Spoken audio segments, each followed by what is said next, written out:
We're back with another Bitcoin Policy Hour. We had an emergency RIP last week. Went really well. Good conversation. Had our good friend of the pod, Rob Hamilton, join. He enlightened us with his knowledge and some good warnings. So we'll reiterate those warnings on his behalf. He's not here to join us today, but again, if you are using a Coldcard, the attacks are ongoing. You need to move your funds immediately. The general consensus seems to be that even if you generated your seeds on a newer device, if you used a passphrase, any of the sort of mitigating factors, the advice is still to move your funds, and including multi-sig setups. So we'll reiterate that here. If you were affected and you had funds stolen, do not throw away the device. That might be necessary in the event that there is a recovery for you to prove that those were in fact your funds. Good flag. All right, let's jump into the normal episode here. As usual, joined by Ken Egan, head of government affairs at the Bitcoin Policy Institute, and Zack Shapiro, head of policy at the Bitcoin Policy Institute. Zack Cohen here, your host with BPI.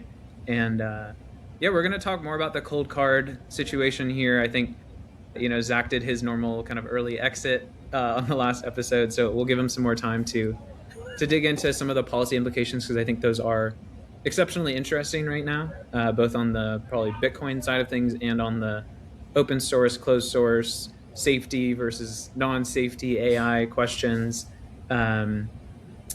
We got a clarity update coming from yours truly, Ken Egan. Ken, it will be interesting to hear where things are, because it seems like we're in the final stretch here. Bessent's yen intervention, what this means for the dollar and AI. And then this fun one, I had not been tracking this. I had seen like the memes about situational awareness, but had not sort of done any reading on it, but got a chance to do that this morning. I think that will be an interesting conversation as well. Get a little market analysis in there. Always maintain situational awareness. Always maintain situational awareness, including if you're running a hedge fund called Situational Awareness. at 4x leverage. Exactly. All right. Let's kick back to the Coldcard situation. So I presume everybody who's watching this podcast is keeping up with the situation. There's been just a ton of Bitcoin lost. I'm not sure what the total is at right now. I think it's north of 1,500 BTC, maybe even higher at this point. Alex Thorne, our friend of the pod at Galaxy Research, has been tracking the different waves of attacks. Again, they are ongoing, and funds are continuing to move. So this is an ongoing situation. But yeah, let's kind of dig into, I guess, that things have unfolded a little bit more, what the reactions to this are. I think the interesting thing on my end has been sort of talking to folks in the Bitcoin space who are saying, self-custody is dead, Bitcoin maximalism is dead. It feels sort of depths of the bear market style, and I think this was definitely a catalyst for that. But Ken, let's go to you first here. Do you think self-custody is dead? Do you think Bitcoin maximalism is dead? Do you think it's time for us to start shitcoining? But yeah, what are your thoughts here? No, I do not think that self-custody is dead. And I think in that measure, I think that Rob Hamilton and even Alex Thorne deserve a lot of credit for stepping up last week and keeping everybody in touch. I think Rob's offering people 60 days of free custody, and Anchor Watches is probably the best in the business. Not a sponsor, by the way, just saying that. They really are one of the best in the business. So if you still have questions about that, definitely follow the boys, and keep track of what's going on, because Alex is doing a great job through Galaxy of tracking which blocks seem to have contained transactions that resemble the Coldcard exploit exfiltration. So there's a lot of good open source out there. Needless to say, if you have a Coldcard and you haven't moved your money yet, it's almost, at this point, it's kind of like shame on you. You need a week to move your stuff. So I think I don't think because self-custody is dead at all. Let's remember what happened here, right? Like, the users of the Coldcard wallet didn't make any mistakes here. It was the entropy in the wallet that made that was not up to standard. It was unsatisfactory, and the creators of Coldcard have acknowledged that. So we have to call it what it is, right? It was poor quality management. This is the result. one burden of self-custody is that the burden of it always falls on the shoulders of the person storing their Bitcoin. And it's really hard for someone like us to look at a wallet and say, no, the entropy looks good.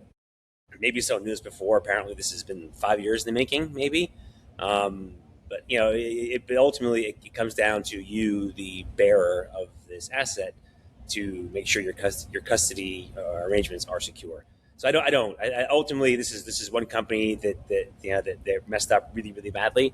And now that you've seen all the other wallet providers out there, Ledger, Blockstream, come out with relatively detailed explanations about why their products avoid the same mistake. I think it's really important. Now, I do think, like everything else, I think it's going to force people to rethink how they custodian their Bitcoin. You may have people that just decide a reputable company like River is worth the trade-off. Maybe that's the right call. If I had a Coldcard, first thing I would have done would be sent all my Bitcoin to River, for example. And you've seen it across the board. The exchanges have seen relatively large inflows. I think even Alex Leishman, I think he tweeted about that over the weekend. I think they reported like 2,800 BTC flowed onto River on Friday, right? Which is the right thing to do. In case of emergency. But I don't think. I think it's going to. I think as the ability of hackers and exploiters to poke holes in these devices and in the basic sort of encryption that surrounds them, as that increases, it's going to require that the industry stay ahead of that. Of course, the industry had access to all the models that whatever the hacker used, K3, if that ends up being the case, industry had access to all those things as well. And I'm sure now, some of the actors have already been doing this, right? I think they've probably been product testing their stuff for way before this, but now everybody has to do it. But no, I don't think it's the end of self-custody. And for God's sakes, do I think it means go to shitcoining? No. I'm sorry, but because I have a Venice account, so I've used the Bitcoin base wallet. It's absolute crap. I hate it. But this is where the tokens for that, the tokens for to buy inference for Venice, which I actually really like a lot, happen to sit. And no hate. It's just I don't know. This has nothing to do with whether it wasn't the Bitcoin network that failed. It was the quality management of one company. Yeah, Zach, let's go to you on this. Being sort of close to the issue. I think Ken is right. Ken, everything you said is obviously factually true. The user themselves did nothing wrong. They set up the wallet, as they were instructed to do with the default settings. That being said, sort of part of the self-custody thing is when you set it up, you're to some extent trusting, maybe not completely, in cases where the firmware is fully open source, but you're trusting to some extent that the default settings and the firmware are all sort of vetted and safe. And I think for many years, for probably a good amount of Bitcoin's history, Coldcard was the gold standard for sort of vetted, so-called trusted, hardware for securing your Bitcoin. And I think the thing that hits so close to home on this is yes, the users did everything right. They used the gold standard of self-custody, which was air-gapped Bitcoin in a Coldcard that was sort of recommended by most of the leading voices in the industry, right? There's just all these things that sort of pushed users towards Coldcard and gave them sort of general trust in the product. And so for that to be the one that was exploited feels, as a user myself, also how am I ever going to trust any product like this, sort of given the reputation that Coldcard had? So Zach, I'm curious if that's your reaction to this. Are you, do you anticipate becoming comfortable with self-custody again? Are you already self-custodying again?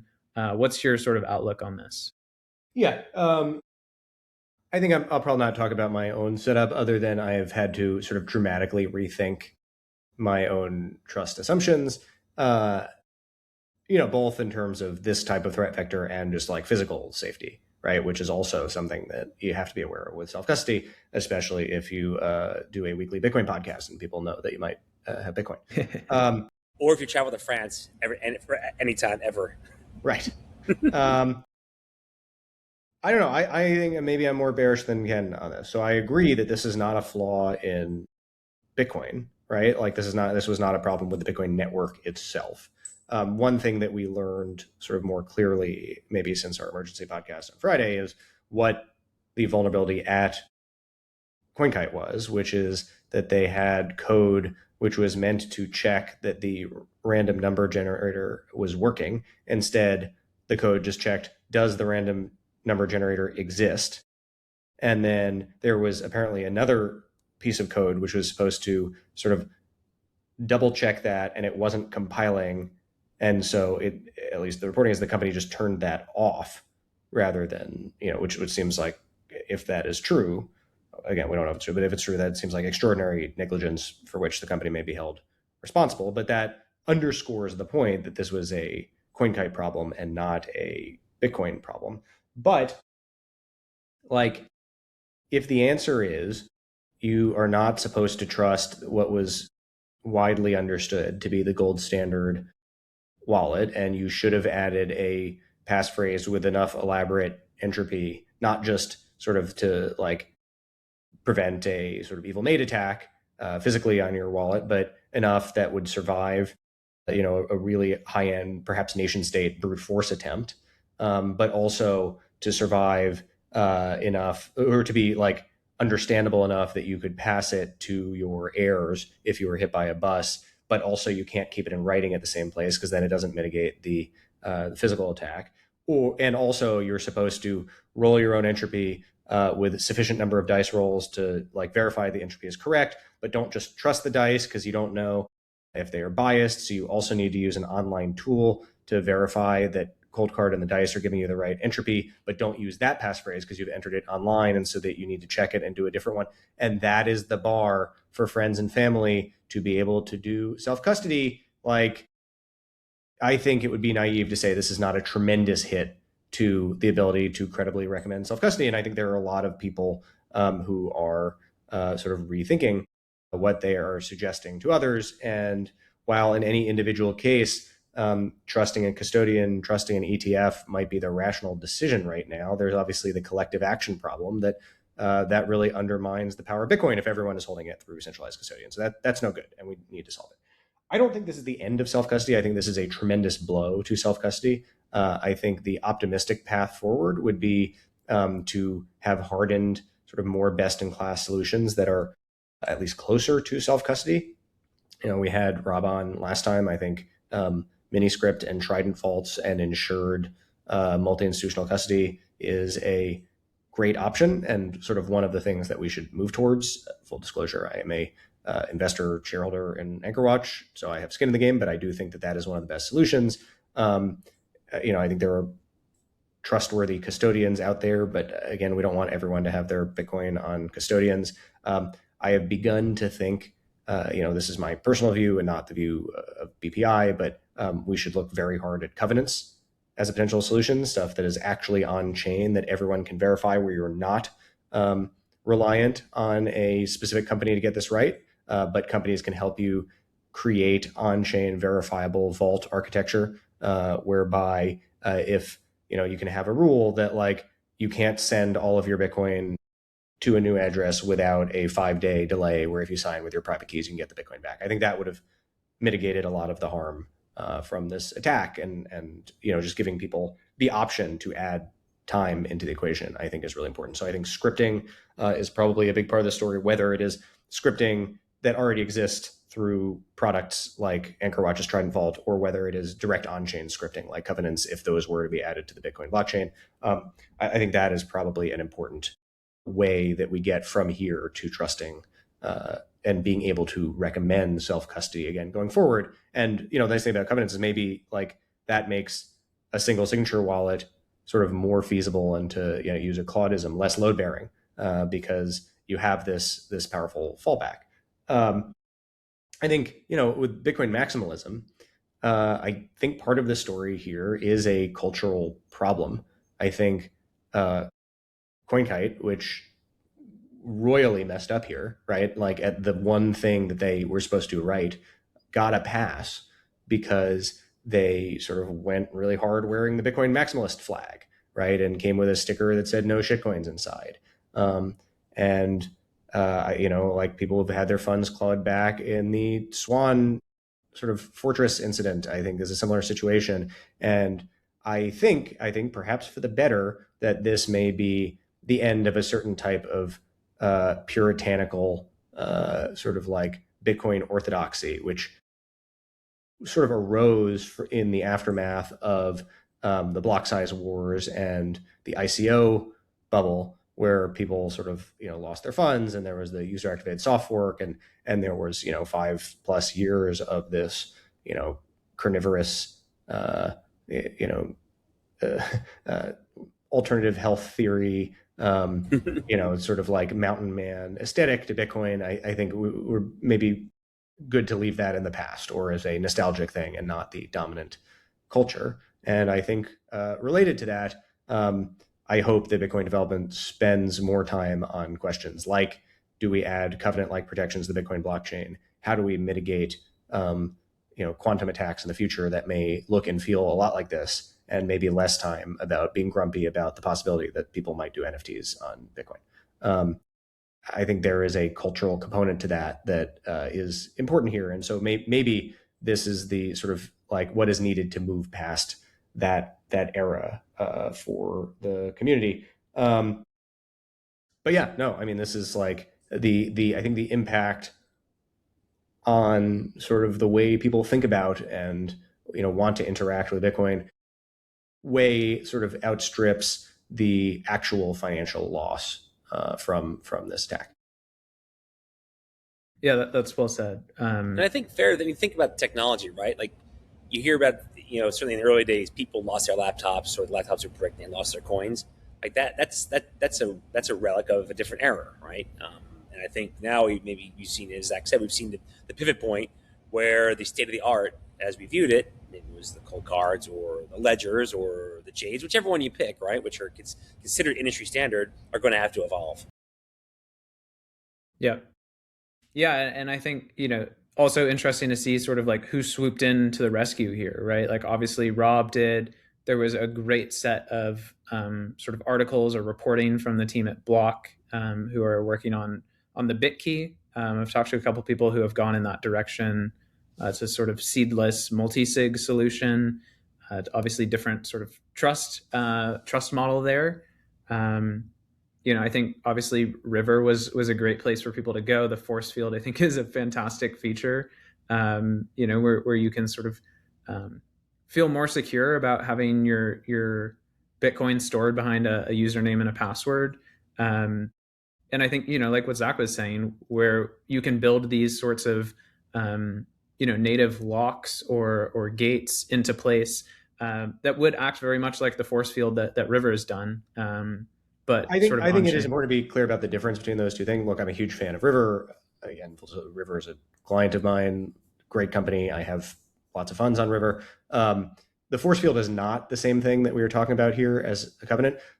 Force field is a great protection against a wrench attack, because it means that if someone were to hold you at gunpoint, you just can't move more than $5,000 a week out of your River account, even if you have sort of much greater funds than that. But that is a protection at the like River's software level. That is not an on-chain protection. And I have lots of funds on River because I trust that River's like cold storage setup is really robust, and I think they're doing a great job. But if that were to fail, force field doesn't help you at all. That's just about at their UI level as a user. That doesn't protect the Bitcoin on the blockchain. Right. Or if you use a phishing attack or whatever it may be to log into your River account, that would stop an attacker from being able to move funds. But yes, that's a good point. Worth kind of double tapping on. Of there's the River, which is an exchange side of things, which again, everything is at the software level. From a user perspective, they're the ones in charge of custodying the funds on the on-chain perspective. What Zach's talking about with the mini script or covenants potentially in the future would be on the on-chain level where you're managing your own custody. And so that is a good distinction. But yeah, let's shift gears a little bit here. Zach, I want to give you a longer opportunity to think about the questions that you posed. during the emergency podcast, from a policy perspective on really the AI side of things. Right, like we started this conversation last week with the Hugging Face incident, where the ChatGPT model was basically so-called escaped its enclosure or sandbox. It then sort of found a vulnerability in the Hugging Face sort of infrastructure, exploited it, and then in order to counter that, they needed to use Kimi K3 because the frontier models here in the States sort of refused to do so because of some built-in requirements within the LLM. They use GLM 5.2. And they use GLM 5.2, which again is an open source or open weight Chinese model. This feels interesting as well, right? We talked to Rob a little bit, on the backside of things about how he was using LLMs to try to kind of reverse engineer the attack to see if he could replicate it. He was unable to do so with Anthropic's model Claude, and he said, I think to quote him, ChatGPT was being coy or something along those lines. But he was able to use Kimi K3 to basically one shot what had exactly happened. And so we talked about this offensive versus defensive use from a cyber perspective. But Zack, let's dig into this further. Do you have any sort of more advanced thoughts on that? Do you think that talking about this particular case with folks in the United States government will be compelling? Ken, you mentioned to me earlier that you haven't really heard this come up in conversation in DC. But yeah, I'm curious if this is sort of another check on the list. Yeah, I think it points in certain directions. I mean, there are some the parts of this that are interesting, right? Like Kimi K3 gets sort of publicly released, and then this happens a couple days later. Not terribly surprising. Open source AI that doesn't have guardrails, people are going to use to find heretofore hidden vulnerabilities, and that is going to be an issue, including outside of Bitcoin, including a much bigger magnitude than what we saw. This is a preview of things to come. From a policy perspective, does that mean we ban open source? I don't think so. I don't think we can ban open source. I think bad actors will get access to this technology. It would have to be real sort of global coordination in order to effectively do that, and that's not going to happen for reasons we've talked about on this podcast. It is remarkable to see, like in Rob's case, how much one person can do here just with initiative and access to these models. But Rob was only able to do that on the sort of defense side with these open source models. But by the time that you have access to the open source model without the guardrails, it's too late, right? It is quicker for someone to find a vulnerability than it is to patch it. And so to me, the glaringly obvious policy prescription from all of this is, in the time between a frontier capability, so long as that the closed source frontier is ahead of the open source frontier and is in the United States, in the time between a frontier capability is unlocked, at least for cyber purposes, and the open source catches up, we need to give, I think, privileged access to lots of people who we trust, probably on a sort of KYC whitelist basis, and have them really look for vulnerabilities in all sorts of code before the open source is available to everyone. And on the one hand, you can say, okay, Project Glasswing was an attempt to do this, but that was way too small a group of companies. We need to make this available to many good actors, and perhaps err on the side of a couple bad actors getting access before everyone gets access, because there's just so much code out there, especially over the next decade, where most code is human written rather than AI written. And there's a lot of important stuff that's being protected by that code. And we can't overly gatekeep. There is a precious amount of time between we know that these capabilities exist and when everyone has them, and we need to make use of that time to harden our systems, right? To try and give defense an advantage before the sort of open source proliferation of these things gives offense an advantage. So it seems to me the right policy here is just much bigger versions of Project Glasswing that are less gatekept by the government and by frontier labs. Yeah, that's interesting. Do we know whether like the Bitcoin sort of core devs ever got access to Project Glasswing? I think there was, what I've heard is there was limited access given to a couple of the developers, but there was not a sort of wide scale effort. Yeah.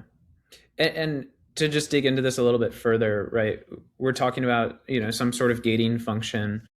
Who at the would it be like Open Router who would be sort of managing that process? Like, it seems to me like the nature of like the sort of open weight ecosystem right now is such that doing that would either have to come from like Moonshot, for example, or No, but you this know wouldn't be open weight. This would be the closed weight systems before the open weight systems are available in order to preempt what's going to happen when the open weight systems are available. So it would have to be the frontier labs and or the government deciding to do this. So you're saying like before K3 got released, there would be a longer sort of much window. bigger group of people get access to Mythos, subject matter experts in lots of areas of software to just point Mythos at all sorts of software and try and find undiscovered vulnerabilities before something like Kimi K3 is available to everyone, right? Like once Kimi K3 is out, kind of the cat's out of the bag and we're probably screwed. The time to like fix this would have been the months between the release of Mythos and the release of Kimi K3. I got you. So you're saying when there's the next sort of like step function and capability, there needs to be a sort of different rollout in terms of the sort of cyber defense. Specifically a wider rollout of the fully cyber capable model to more good actors. And where do you draw that line? That's a hard policy question. And should that be the frontier labs that make the call or should it be the government? I don't know. But the universe of vulnerability is way too big to have it be 100 companies and the government. Yeah. Yeah, that's really interesting. Ken, do you have a reaction to that? Does that sound sort of like a reasonable response? Yeah, I think I think the White House's Operation Golden Eagle or Gold Eagle was an attempt to do that. And there's also, I think we're in a tough transition period now, but there have been industry initiatives like Google maintains VirusTotal. There is a way for these labs to disseminate bugs that they find in a way that is safe and makes sense from a policy perspective, but also without giving Anthropic their regulatory capture. And I think we're going to find our way there. We talk about this all the time amongst ourselves, right, guys? Like I bounce back and forth on some of these things every day based on things that come out. But I think, and it took a long time for this sort of kind of corporate sharing consensus. And VirusTotal is just one example of that. I think Microsoft has a program as well. Not Apple because they're a closed ecosystem.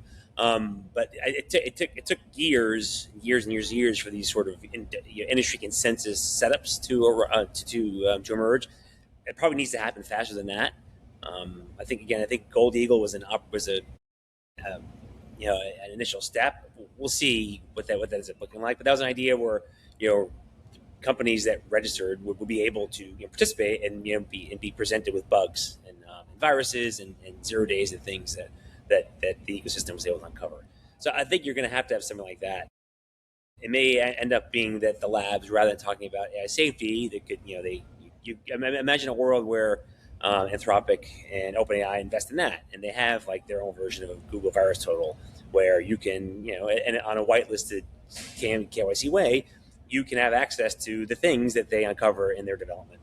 That would be a lot more helpful than sort of trying to build a committee that you sit on that allows you to freeze AI development at a certain juncture in time. Yeah, but I don't think it's enough to give them access to the findings, right? Like I am skeptical that the government or the frontier labs themselves have the resource to get this done. And some of the, I just this is straightforwardly like a national security concern, right? We know that North Korea funds a lot of its operations through stealing cryptocurrency. How much crypto do you think is collectively in some DeFi setup or some kind of like shitty hot wallet setup that is in over the next 5 years vulnerable to this type of thing? I just don't think that like Anthropic and OpenAI and the government are going to be able to find all of those vulnerabilities, right? They're also protecting other like key infrastructure. I think you have to widen the aperture of access, not just to the findings, but to the models themselves, and maybe restricted to U.S. citizens, maybe restricted to trusted, but it should just be many more people have access to the Mythos class models to start poking the stuff around them. That seems to me the only way to stop this from being a disaster. Yeah, I don't disagree. I think digital assets are at the bottom of the list. I remember it's not just like now we're talking about like American companies. Like the whole world is wired. Like it's really bad for America if like Societe Generale gets knocked offline in Paris, right? Or if like the Bank of Tokyo, the Bank of Japan gets whacked with some kind of really bad bug. So and this is me bouncing back and forth, right? I think there's a need for us to be able to disseminate this knowledge, not just to our own industry, but like to allies that whose security either directly or indirectly affects us as well. I don't know what that looks like right now. This is something we need to think about because we can defend. I mean, and forget even about like our water systems and our power grids, which are like, read the news, right? Every other day now they're finding who they think are Iranian actors on different water treatment plants all across the country. I think this is going to. I mean, I think that this race has been ongoing for 20 years. This is just going to accelerate it, and we're going to need to find a way to be able to disseminate things. I don't know that like we're going to be able to give. Maybe we will. Maybe the world gets maybe Societe Generale and the German electric grid and whoever else gets access to these models. There certainly needs to be a way to disseminate critical vulnerabilities to allies quickly. And I think what's going to happen is we're going to like do that, and it's not going to be sufficient. And then we'll give models, but they'll disseminate, same battle happen. I will eventually, 5-6 years from now, get to some kind of equilibrium that kind of makes sense. And again, also the idea of like mitigating all risk is just not possible. It's never going to happen. We need to get to a place where like the balance of risk is in the favor of the defenders, whereas at the same time not slowing down innovation and competition. So it's a freaking sticky problem. Yeah, and it's interesting to see these conversations converge as well, right? We've been very AI talk heavy recently, on this podcast, and sort of directionally also in DC. It's interesting, and I think it makes perfect sense that these things collided, right? Bitcoin is sort of secured by code, right? It's economic value secured by code. Of course, if there's a way to defeat or find a vulnerability in code, the economic incentive is to attack Bitcoin, or other sort of similar sort of permissionless and irreversible systems. But it is interesting to see the two collide, and I think this definitely underscores a lot of the policy questions that we've been asking on this podcast about what do we do with the sort of safety questions, right? It seems obvious that we want some sort of safety regime, right? I like the fuck it we ball, and I think that's directionally right. And I think there's like Zack was saying, sort of programs or approaches that would sort of mitigate a lot of the risks without sort of stepping on the toes of really sort of society changing technologies. So yes, we could see ourselves in a place for 10 years from now where only nation states can afford to run these things. Again, I'm still curious as to what like OpenAI, what it costs them to get for that model to break out. I'm sure it costs a lot of money. I think when you may see yourself through a transition period where only nation states or really big actors have access to can actually run the compute required to do these sorts of things after what I agree is going to be probably a very messy couple of years. Yeah. Okay. But we will cover all these topics and more at the Freedom Tech DC Summit in September 2026. Great plug. btcpolicy.org/summit. Okay, let's move on here. I want to reiterate the warning at the start of the podcast. Again, if you have funds still secured by seeds generated on a Coldcard, again, I think sort of irrespective of how you set it up, I think if you were very careful with your dice rolls, you're probably fine. But sort of out of an abundance of caution, you should move your funds immediately. The attacks are continuing. This isn't sort of one and done. So, and if you're looking for more information, definitely follow at Rob1Ham on X. He's been firing away and helping the people. So shout out Rob. Okay, Ken, sounds like you've got an update for us on clarity. Sounds like recess is approaching. The sort of final pressure is being applied. So yeah, where do things stand? Well, it looks like if there's going to be a vote, that vote's going to be pushed to September. And we all thought, that maybe law enforcement had finally had enough of this fight and it backed out, only to be confronted with a letter from the National Sheriff's Association rehashing some of the, I'm sorry, but a lot of them are just very tired, disproved arguments about why clarity will release will release waves of criminality. The National what association? National Sorry. Sheriff's Association, the Sheriffs. NSA. Okay. Yeah, they put a long statement in a framework. The other NSA. Yeah, the other NSA. Why they put out? Why they just put it out? It was out on. It was on the 29th, so just the end of last week.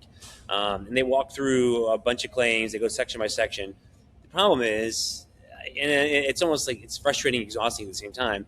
Like just like take that letter, stick it into Claude, take the bill of text as a stand. You get that at Congress.gov. Drop it in there and say, Claude, compare the assertions and the text. And like 3/4 of the stuff they say that is listed in the NSA letter as problematic, it just is not part of the text.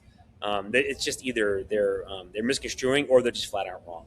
So in my mind, like we've wondered this aloud and amongst ourselves, why are county sheriffs who never deal with issues, almost very rarely, anyway, we'll say that never is not a good word, don't deal with issues routinely that are covered by the Clarity Act and market structure legislation.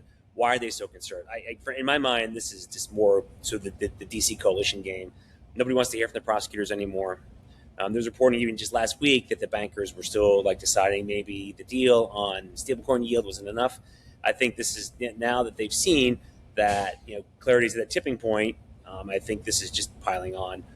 If you just a cursory review of the letter and the text of the bill, again, it doesn't require you to read it. Just stick it in an LLM if you want to, but read it if you want to. There's just a lot of mischaracterizations. A lot of stuff, most of the stuff they say is not true. They raise some points about mixers that these are value judgments. Fine, I can. Good people can disagree on these things, reasonably. But it's just kind of frustrating. But this has been going on for months. Is that the blatant mischaracterizations of what the bill does and doesn't do. So your view, just to be clear here, the vote that was supposed to be sort of before recess will now be after the summer recess? Yeah, okay. September. And at which that is unfortunate point, because it puts it right in the heart, right in the middle of the toughest part of elections, right? And this is where it gets this is the toughest time for members of Congress to take tough decisions because, this is when people really aren't watching elections right now. But this is always the rule in politics, right? Come September 1st, people really watch elections really closely. So we'll see what happens. I don't know. It's unfortunate that it's dragged on this far, but yeah, it's not going to be a vote on this week. They're going to kick it to, I think, even through and said it publicly. But it's very clear right now that this vote's not going to happen day after tomorrow or on Thursday. And we'll have to see in September. We'll have to see what happens. And do you think they will vote on it in September, or is that also to be determined? I don't think he's going to bring it to the floor if he can't get the votes, right?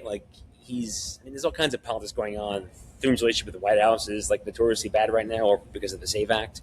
The last thing any leader in Congress wants to do is, unless there's some political gain, but there's no political gain in trying to force a vote on clarity and having it fail.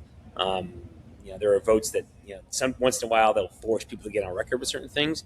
But again, I'm sorry, but there's no anti-crypto army. There's not legions of people out there looking, concerned about, who get up in the morning, get involved in politics because they want their representatives to vote against, digital assets because they're members of the crypto army. This doesn't exist. These are all baked in establishment interests in DC.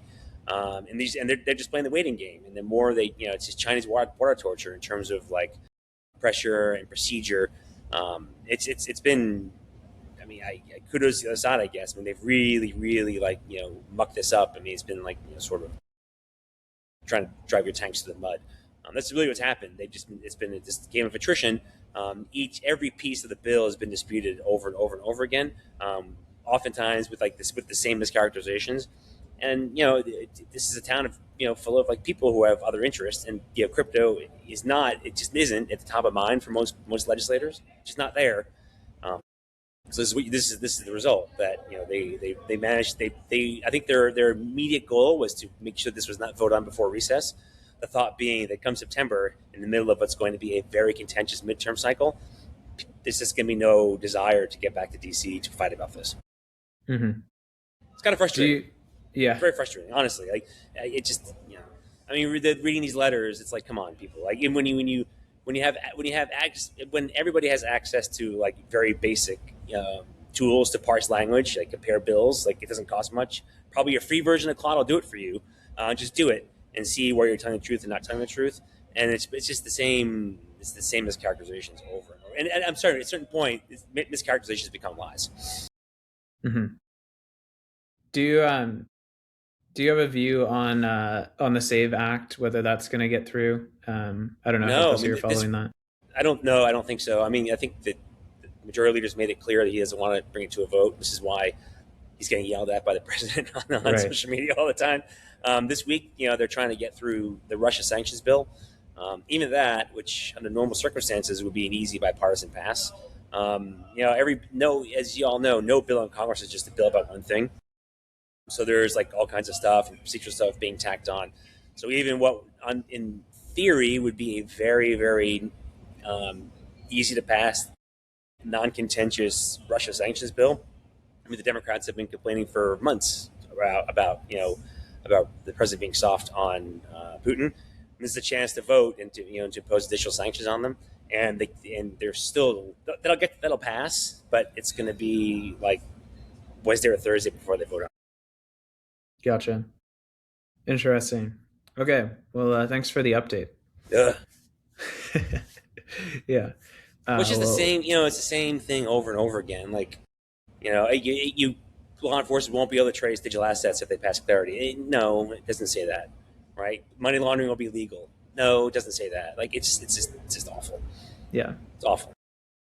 Yep. Okay. Zack, let's go to you here next on the list. Situational Awareness. This was a hedge fund out of Silicon Valley, a former OpenAI employee who seemed to be sort of very much on the nose with his investing, in the past couple of years, particularly around AI. He wrote a very famous essay, I think, that circulated. There was news last week that the fund took a major hit, did not go fully under, but some of their leverage came back to haunt them, a story told many times before. But yeah, I'm curious your view on this. I think, again, it's easy to spin this as like, hey, the AI bubble is collapsing and, we should all take our medicine here. It seems to me like that's not the case, but unpack that for us. Yeah. So there's this guy, Leopold Aschenbrenner. He was like is still alive. Like one of these sort of quant effective altruist types. His first sort of like big quant gig was he went to work for SBF at FTX. I didn't know that. Last very long, then went to OpenAI, and then wrote this essay called Situational Awareness, where it's like there are only a couple hundred people in Silicon Valley that understand what's happening right now. This is the singularity, blah, blah, blah. And you can use this to make money. And that's why he had been levered long NVIDIA at a time where it was really good to be levered long NVIDIA. And so left OpenAI to do a hedge fund to sort of play out the investment thesis from his essay. And raised a bunch of money, ran it up to $45 billion, I think was their peak AUM, which, initially was, investors who were doing really well. They took on leverage, they were follow-on investors. And so there, towards the top, there was like more, like hot money people who were trend following rather than, they had long-term conviction in the thesis.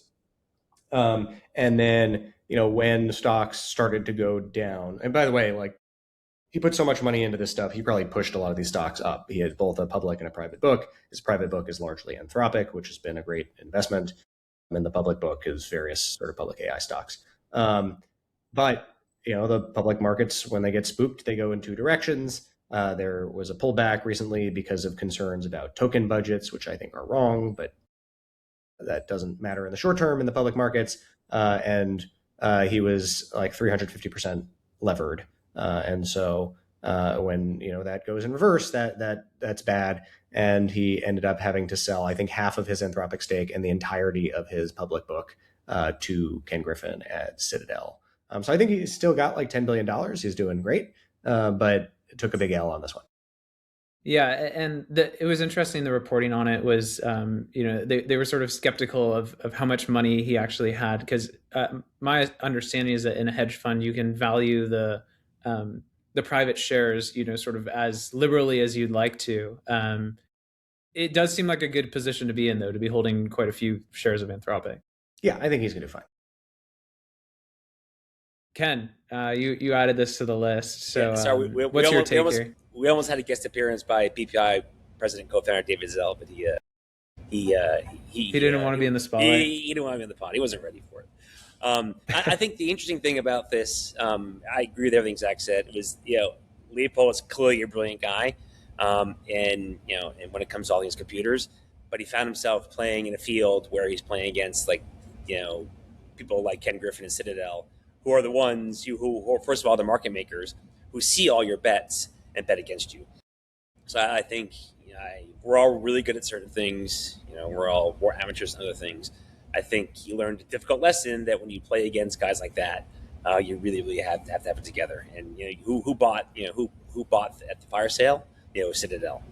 And these are not just U.S. stocks, but all these South Korean stocks that have taken a huge dive over the past 2 weeks, that were at huge valuations. SK Hynix, I think Samsung, but the Korean semiconductor complex, very valuable companies. Citadel, Ken Griffin just bought them all at discount. Yeah, I think two things that have been reported or speculated on. First is that he was pretty AI pilled and ran an incredibly lean team, and they had very, very few employees, and they didn't have any traders.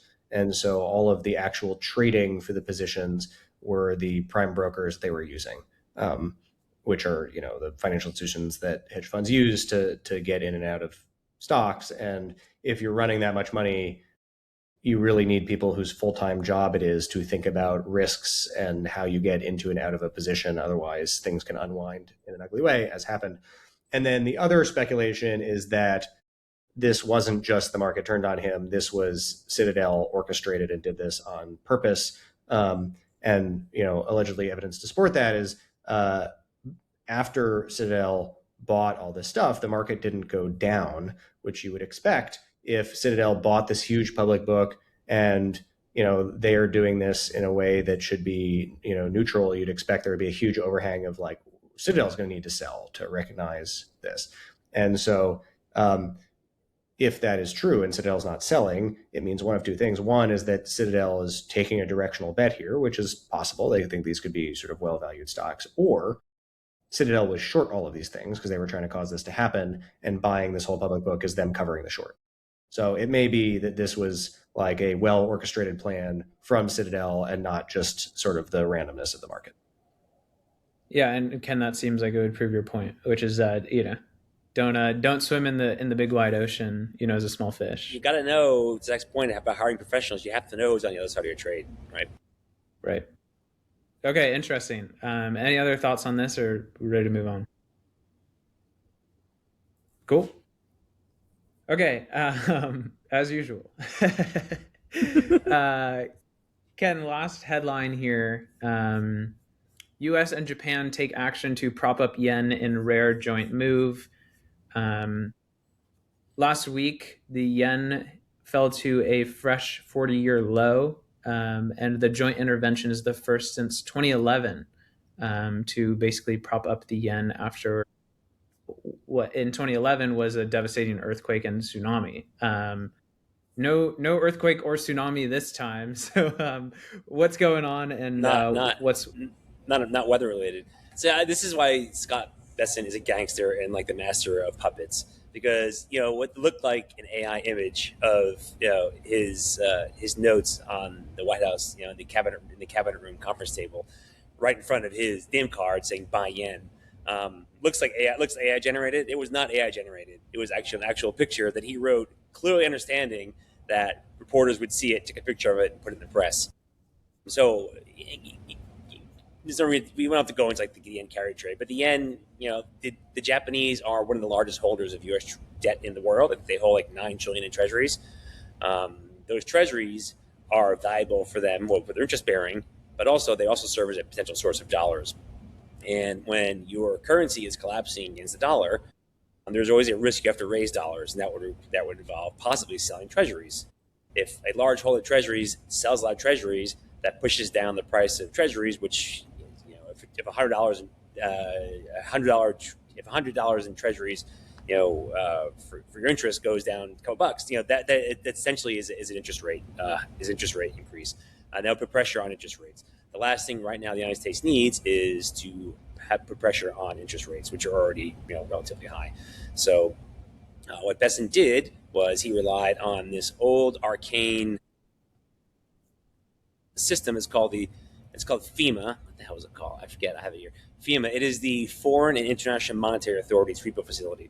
What that allows them to do is to let the Japanese use their treasury as collateral to take dollar loans rather than have to sell their treasuries. So it's essentially an injection of dollar capital into Japanese, in which case they bought their currency. Which of course you buy something, you buy it at in quantity, the price goes down. More people buying yen, the yen becomes, you use dollars to buy yen, the yen becomes more valuable against the dollar. And the yen crashed overnight, right? I mean, I crash to say the dollar crashed against the yen. The yen was like 162, and now it is like at it went from a high of 162, 164, and now it's like 156. That's a big move. The idea, though, was to take pressure off of the Japanese central bank to allow them to not have to sell their treasuries, which is the last thing. That's just something that we don't want them to do. We want them to hold these things. But the fact that he wrote this on a note card and left it in front of his name tag is just it's amazing. But he told the market, I'm gonna do this, and then lo and behold, they did it. It's really remarkable. But I mean, this is the guy with Druckenmiller and Walker Soros, and they crushed the they crushed the pound, right? So this guy knows what he's doing. It's really a lot of things you see sometimes at DC are very brash. This is just very elegant, and it was really well executed. And he found the facility, this FEMA facility, that allowed him to do it without actually spending any tax dollars. Interesting. You also noted, for me, you think there's some interesting implications on the AI side of things. So can you walk us through that portion of it? Well, yeah. I mean, if interest rate, these growth stocks are very interest rate sensitive. Yeah. It's if you can get risk free 5.5% on something, or you can speculate in the market. A lot of fiduciaries will choose the risk free just because it fits their profile. So having a really, really strong dollar has implications for growth stocks, right? And this is why we say at Bitcoin, right? Money printer go burr. The more money in the system, that tends to buoy asset prices. And if you were in a position where the Japanese had to start selling dollar-based assets, again, a lot of traders historically have you borrow yen because the interest rates are really low. You borrow yen, you switch to dollars, and then you switch back. It's called the carry trade. This move keeps dollar liquidity in the system really, really high. And this is there's all kinds of other writers who've written about why this happened. There's already been enough asset deflation in the sort of AI complex where there's a correction, that's fine, but we can't allow it to crash. We have to keep dollars circulating in the system because of national security reasons and sort of financial security reasons, lots of reasons. So I think this move was it had financial market implications, but this at its core, this is a national security move, right? Because our treasury markets are one of our most important national security assets, and our ability to use that market to fund our to keep our tech industry growing and our industry is competitive is key. It's really, really elegant. The image is hilarious. It took it took forever for me to be convinced it wasn't actually AI. Yeah, this is awesome. I'm let me share my screen real quick. You can see the note here. It says iconic. Look at that. To do so good. buy Japanese yen, 5 to 10 billion. It's just really good. Shout out Scott. Shout out Scott. Okay, cool. Well, we're coming up on the hour here. We'll start getting the plug in because I think we're 7 weeks out from Freedom Tech DC. It's our 4th annual policy summit. Going to be talking about more than just Bitcoin this year. Again, traditionally it's been the Bitcoin Policy Summit. Folks who've been listening to this podcast for a while will know that we were shilling that last year around our June summit date. So let the shilling begin again. Yeah, it's going to be a great event. We're going smaller this year. We're going to be at PubKey for some of it. Beefsteak, Gala. It's going to be a great time. If you want to learn more. I think the first beefsteak ever in DC. The inaugural DC Beefsteak. If you haven't been to a beefsteak, this is your opportunity. No utensils, no chairs, just a good time and a lot of meat. So yeah, join us in DC, btcpolicy.org/summit. All 3 of us will be there. Maybe we'll do a live Bitcoin Policy Hour rip in the PubKey podcast studio. Maybe we'll have some live guests. But obviously, in addition to us, lots of great content, a lot of industry leaders. So, yeah, we've got more information on that website. Take a look. Consider joining us. We'd love to have you. And that's it. We'll see everyone next week for another episode. Peace. Cheers.